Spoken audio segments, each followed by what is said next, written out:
ఇది మళ్ళీ joker. Phone చేసా. హలో నేనా ఈ 4 దిన సంతకు వచ్చా నేనా కూరగాయలు కొంటున్నా. పాలకూరే 13 రాండమ్మా రండి. వంకాయలమ్మా వంకాయలు తాజా వంకాయలు ఇప్పుడు కొంచెం వగల వంకాయలు తింటే వగలవగలు చేస్తారు. 2 కేజీలు రూపాయలే రారా ముందు తీసుకోమారా.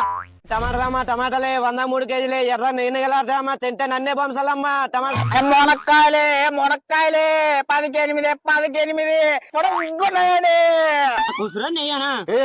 లేదబ్బా చాలా పిరమదే బెండకాయలు. మరి నాకు 1/2 కిలో బెండకాయలు ఉన్నాయండి అబ్బా. ఎగ్జామ్ రాస్తానని దుడ్లు ఇప్పించుకొని చేసే లంగా చేష్టలు ఇది యాసిడ్.